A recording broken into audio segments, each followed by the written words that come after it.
In this week's EV news, Octopus Energy announced price rises for their popular Go tariff. Great Wall's Aura brand announced their first English franchisee. British charging firm Andersen EV goes into administration. A new accessibility standard for public charging has been launched. And EQUANS announced the completion of one of the biggest installations of destination chargers in the country.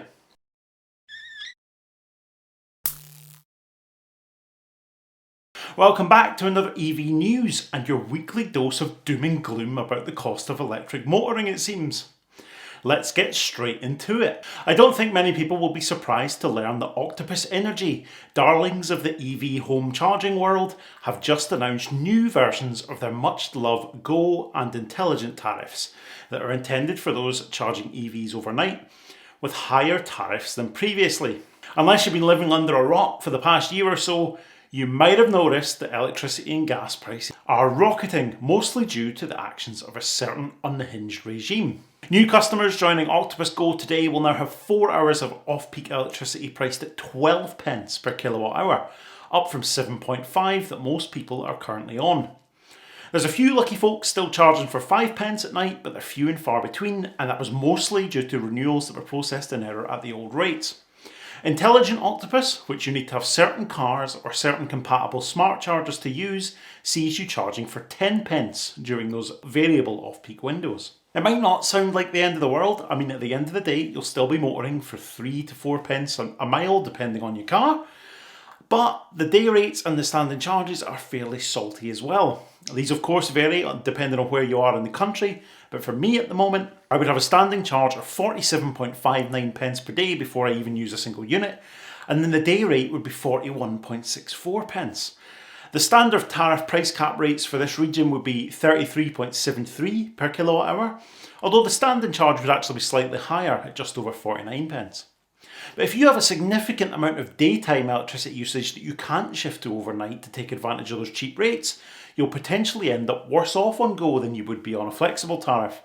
So you do need to be even more careful than ever to work out whether these new rates are suitable for you and the way you use your electricity. Even charging at that hefty day rate, you'll be much cheaper than the vast majority of petrol or diesel cars, so I don't think it's the death knell for EVs that I'm sure some media outlets will present it as, but things are certainly getting tougher out there. Add in the increased costs of public charging, with Shell Recharge becoming the latest operator to up their rates to now 85 pence per kilowatt hour, and things get pretty grim pretty fast. Of course, this situation should be temporary, but I wouldn't like to be one of those that think they've been really clever by signing up for a very expensive car on finance, hoping or praying that the fuel savings will pay for that. It's a dangerous place to be, I reckon, especially with the way things are going with the cost of living. Next up, Aura. The new car brand being launched by Chinese car maker Great Wall have announced their first English franchisee as they look to establish a dealer network ahead of the launch of the Aura Funky Cat, which is their new EV model, which isn't quite sure which popular car it wants to rip the looks off of, so I think it's chosen to do all of them. They have appointed Lookers as the first English franchisee, who will be opening showrooms for the brand in Wolverhampton and Braintree to start with. This news comes after Peter Vardy were named the first UK franchisee last month. They will operate dealerships for the brand in Scotland. Orders for the Aura Funky Cat open next month, priced at $31,995, which seems like a bitter pill to swallow in the world of the $25,995 MG4. Let me know in the comments what you think. Will you be first in the queue, or is that price a step too far for you? Toby Marshall, GWM Aura UK's Sales and Marketing Director, said, "As a new brand launching into the UK market, it is essential that we partner with the right businesses. Lookers Group has a reputation for expert knowledge within the industry, and I am confident that they are best placed to help us deliver a premium EV ownership experience to UK customers." Lookers will add to an existing portfolio containing 33 brands at 150 dealerships with the addition of Aura. I must admit I'm quite surprised with the path Great Wall are taking here with Aura. If anybody remembers when the Great Wall Steed, that horrible but admittedly cheap pickup, was brought here a few years ago, they basically picked a handful of small, half-assed dealerships that probably wouldn't be given a franchise for any established brands, and they just let them get on with it. a little bit like MG did in the early days of their Chinese ownership.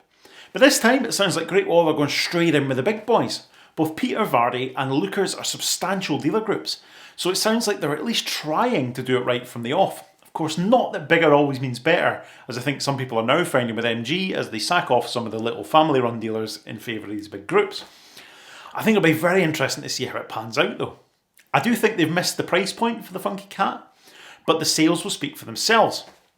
Next up, some sad news concerning Andersen EV, the first company to realise that not everybody wants to bolt something that looks like a toilet seat onto the side of their house if they're installing an EV charger.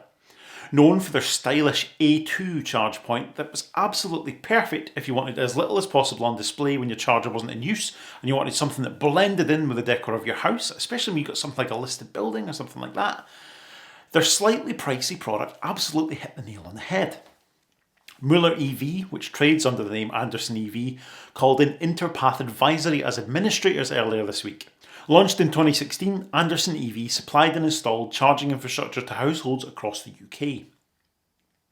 City sources said that Interpath are running an urgent search for a buyer in recent weeks, but this process had been unsuccessful. Delays to supply chains across the car manufacturing industry have triggered widespread warnings about depressed sales of electric vehicles in recent months, and are definitely being blamed for Andersen's demise. Will Wright, an Interpath Advisory executive, said companies up and down the automotive supply chain have been experiencing a myriad of issues over the past 12 to 18 months, and Andersen EV was unfortunately no different. We will be providing assistance to those employees who have been impacted by redundancy, and we will also be seeking purchasers for the company's assets, including plant and machinery. It's terrible news indeed, especially for the 40 employees that have been made redundant. I never really considered the knock-on effect to other companies that involved in things like providing home chargers or anything else that sort of supports the industry, for the number of people who seem to be waiting indefinitely for EVs with ever-increasing lead times. You're not going to pay £1,300 plus to have a charger installed for a car that's not going to turn up for a year or more. Maybe mass-produced toilet seat style chargers are what the market actually wants after all. I imagine there are quite a few Andersen customers that are now a bit worried about what the future holds for the chargers that they've spent all this money on. The servers that power the smart capability will almost certainly be turned off. So it becomes an expensive dumb charger and none of the scheduling and stuff works. It really isn't good. Hopefully someone will swoop in, buy the assets and sort that out, but I wouldn't hold my breath, to be honest. Next up, in a long overdue move, BSI have just published an accessibility standard for public EV chargers. Many people have noticed that public charging installations simply are not designed with the less abled in mind a lot of the time. High curbs, stupidly spaced bollards, heavy cables, narrow spaces, you name it, there's a charging operator out there that gets it wrong and keeps getting it wrong. This is a huge issue, and some formal standards that operators are at least to consider as best practice is long overdue. Now, there'll be no legal obligation for them to adhere to this standard because it's more advisory, right? It's best practice, but the very existence of a standard means that any claims that an operator wasn't complying with the Equality Act, for example, would have much more gravitas. So I suspect that it will lead to change fairly quickly. There's an awful lot of sites out there that don't comply though. So it'll be very interesting indeed to see if we actually see some retrofitting happen to put changes in place that make chargers more accessible off the back of this standard being introduced, or if we'll see a rush of new sites designed in a better way and then the sort of retrofit stuff will follow later.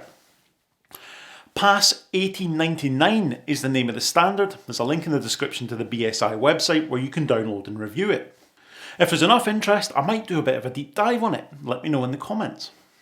And finally, EQUANS have completed one of, if not the biggest installation of destination chargers in the country, adding 264 connectors in a dedicated EV charging car park at NatWest's head office in Edinburgh. If you're wondering who EQUANS are, it's a rebrand of NG, the parent company of Genie Point, or at least their services-led division, the folks that will install large-scale infrastructure like this if you want them to. I know that Genie Point strikes fear into the heart of many EV drivers that have tried to use their public charging infrastructure. Let's hope they're a little bit better at this kind of project. Consisting of 264 sockets, the installation uses 7.4 kilowatt Alphen dual socket chargers, which are powered by EQUANS' Genie Point platform. This will allow NatWest employees, customers and visitors to charge their EVs at the office, providing greater accessibility for drivers. Dee Humphreys, Director of EV Solutions at EQUANS UK and Ireland, said, "We're delighted to have installed one of the largest EV car park charging installations in the UK for NatWest.